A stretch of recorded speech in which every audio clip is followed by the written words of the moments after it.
પ્રણામ સર્વેને. મારું નામ રાજુ આર મહેતા, ઋષભ ક્રિએશનમાંથી.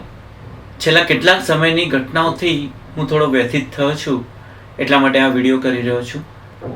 શ્રી શત્રુંજય ગિરિરાજ, પ્રત્યેક જૈનના હૃદયમાં વસેલું આદિનાથ દાદા, પ્રત્યેક જૈનના કણ કણમાં વસેલા અને એવા એ શત્રુંજય ગિરિરાજ ઉપર છેલ્લા 2 વર્ષથી આપણે સિંહને જોઈ રહ્યા છીએ.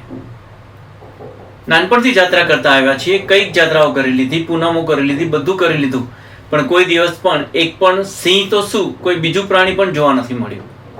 પણ છેલ્લા કેટલા વખતથી આપણે સિંહોને જોઈ રહ્યા છે. ત્યાં આગળ શરૂઆતમાં જ્યારે જોઈએ ત્યારે એમ થાય કે આ કેવો ભવ્ય જીવ હશે કે શત્રુંજય ગિરિરાજની એને પણ સ્પર્શ ના કરી.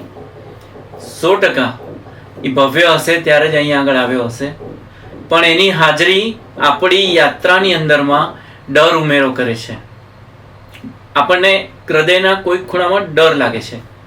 એ લોકો માટે ડર લાગે છે જે વહેલી સવારે 4 વાગ્યામાં 5 વાગ્યામાં જાત્રાઓ કરે છે. શિયાળાના દિવસોમાં જ્યારે સૂરજ મોડો ઉગતો હોય ત્યારે મહાત્માઓથી લઈને શ્રાવક શ્રાવિકાઓથી લઈને વહેલી સવારે જ્યારે જાત્રા કરતા હોય ત્યારે એક ખૂણામાં આ ડર તો રહે જ છે.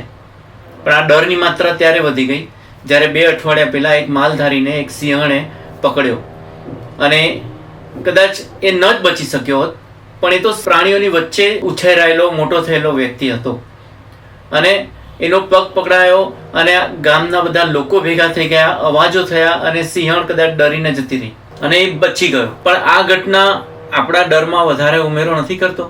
આપણે ઉપર ગિરિરાજ પર વહેલી સવારે ચડી રહ્યા હોય અને આવી રીતે કોઈ એકાદ સિંહ આવે અને હુમલો કરી બેસે તો આપણને કેવી રીતે એમ વિશ્વાસ આવે કે સિંહ આપણને ક્યારે કંઈ કરશે જ નહીં?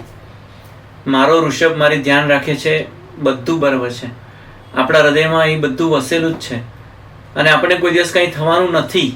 પણ અગર આ વસ્તુ લોકોને જાત્રા કરતા રોકશે, આ ડર લોકોને શત્રુંજયની જાત્રા કરતા અટકાવશે, તો આ એક ઘટના બની, કદાચ એનાથી પણ લોકો વિચલિત નહીં થાય.